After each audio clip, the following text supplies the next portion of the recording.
I'm pretty close to the final outside shape, so I'm probably going to curve this in a little bit more to get rid of some of my tear out.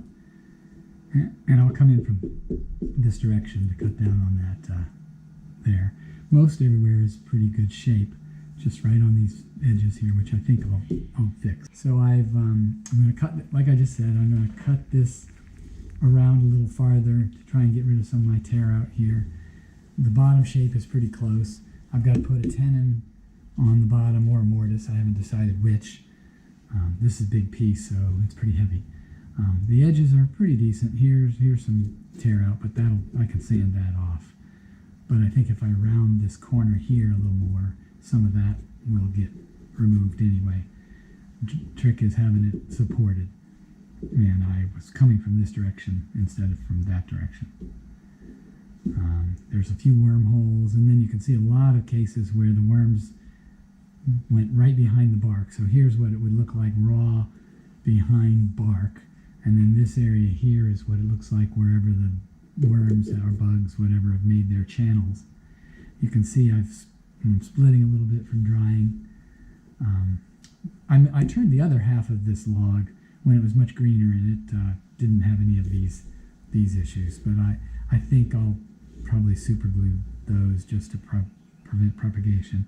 Obviously, I got a little bit far. I didn't realize this. I haven't quite got my outside shape enough to get rid of all these chainsaw marks. So I got to come in another, 1/8 of an inch or maybe a little more right there. And so when I do that, this will round off better anyway.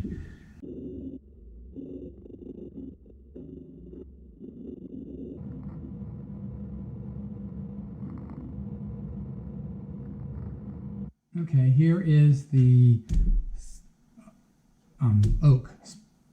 A little bit of spalting, but not really much. It had a lot of worm paths underneath the bark, so I pulled all the bark off. You can see where this was where the bark was, actually that was where the bark was natural. Here you can see a hole, and there was some kind of worm or whatever crawling around in between the bark and the bowl. There's really not much damage to the rest of it. This thing's about 14 inches across. Jeez.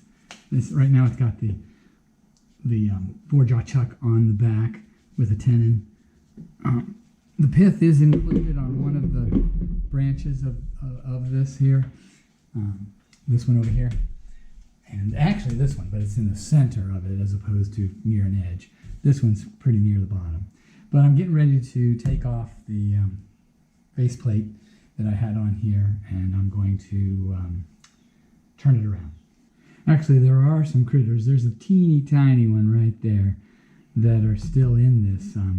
So I've got to, once I start hollowing this out, most of that will go away. And I think most of them are in this dust. That's what's behind the bark. So I don't think they're too many, but there are holes that go inside, so we'll see. Live oak is the other half of another bowl I made that I have videos on a little while back, early in my process. So this has been sitting outside for months and months, but not forever. And it's starting to dry, so it's quite a bit harder than the original piece was. And you can see here there are radiating cracks. And I have the pith. Here's the center of the branch, or the log, right there. And you can see I come around, and this here, the center is off of the bowl. Didn't get quite centered. And here's a branch that has the pith, or the center, right there. So, and you can see it's cracked a little bit because it's been drying. So hopefully, once I hollow this out, that expansion or contraction will not keep propagating, and I'll just leave the cracks in the bowl, but I might super glue them. I have super glued some already, just as a precaution, but I think it's going to hold together.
dished this out a bit. I got a long way to go.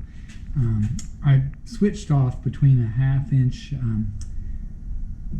swept back bowl gouge and a round carbide. I like the bowl gouge a lot better once you kind of get the hang of what angles and how to rotate and all that stuff. It looks pretty cool, or works pretty well. So far, I don't know, I've got another 1.5 inches or more to take out of here, plus to get it the right shape. I don't want to go much bigger, but I might undercut it to get a bigger volume and lower the mass. This thing's going to be real heavy even when I get done. I don't expect I'm going to make this a 1/2 inch thick. I don't know yet though. But right now, since it's not completely dry, I am leaving it thick for now, and I'll machine it out. Then I'll take out some more once I get a little drier. It tends to dry fast. Well, I haven't had the occasion to let anything sit after in other words, I haven't done any twice turned. I talk about it a lot on my videos, like I'm going to do this, I'm going to do that, but then I end up just going all the way. And some of my bowls, I've noted that what that means is that they get a little rock to them. They were perfectly flat originally, and now they have a little rock to them. I made the other half of this log into a bowl with very thick rims, and it's not had any issues other than a very slight rock to it. And the bark's all stayed on that one. I left the bark on. This one had shrunk so much while it was going from drying that it separated most of the bark. Plus, all the wormholes in here released it anyway.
I guess I didn't comment.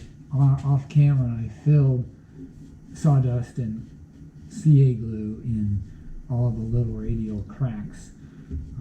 Now I've got to get it sand down so I can get rid of all the CA stains that I've added. But because it's lightly out of round now, it's going to be more of a challenge. Because I'm going to have to take off a 1/16 or so of an inch, or maybe an eighth of an inch of outer round.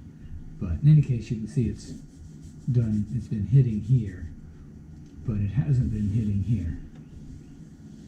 So I'm going to have to take off a little bit more before it's good.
Okay, this is my 14-inch diameter oak crotch bowl.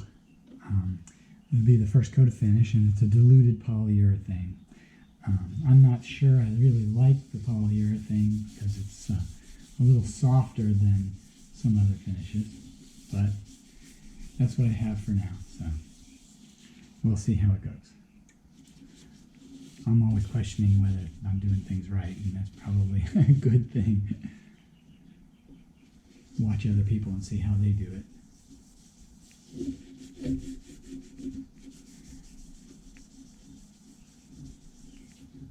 But it's looking pretty good. Let's see if I can get it finished nicely.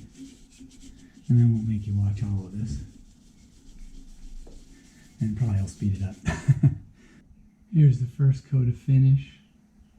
I'll probably be 2 or 3 more coats maybe, because it's diluted 50%. But as you can see, it's got all the bark is removed. So it's not a live edge. I guess they call it a natural edge. It's a pretty big bowl. I didn't measure the height. 6.5 inches, about, maybe a little bit less. Well, this is my oak crotch bowl that I turned. It's about 14 inches in diameter and about 6.5 inches tall from here to the top corner. I'm getting ready to turn off the tenon, and I'm leaving a space for my wooden nickel logo, and I've got the foot right here, and I'm going to curve in. I'm going to get rid of some of this here so it'll look a little nicer.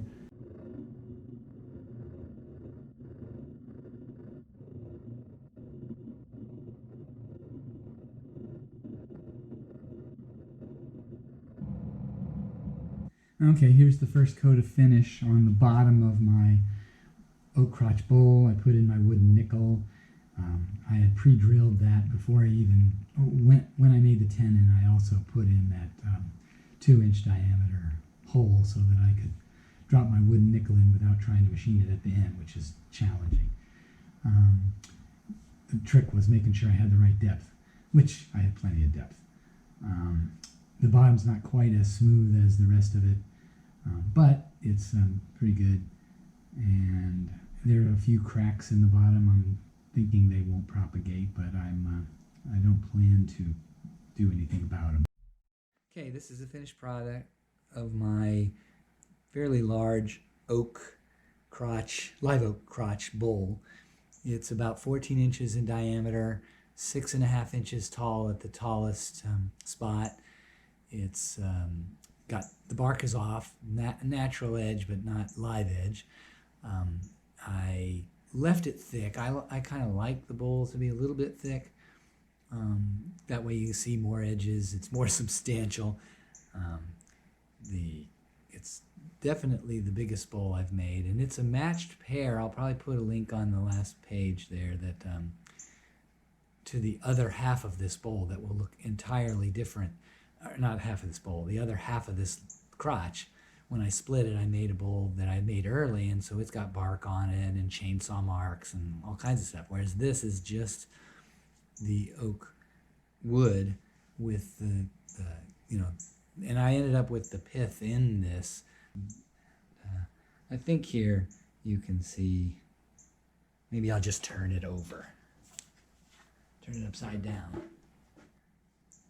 So now you can see the bottom has got my wooden nickel in it. It's got, so here the pith is included, and I didn't have any problems with that. I mean, there is a crack here, but I've filled all those. It doesn't seem to be propagating now that I've finished turning it. I like the little shape I had. This had a big tenon on it initially, but I've machined that to just have a nice little curve to it. And so here's the other side where you can see the pith. In this case, the pith is slightly at the very edge. So I pretty much hit the pith on both sides of this, and then the other branch is completely embedded.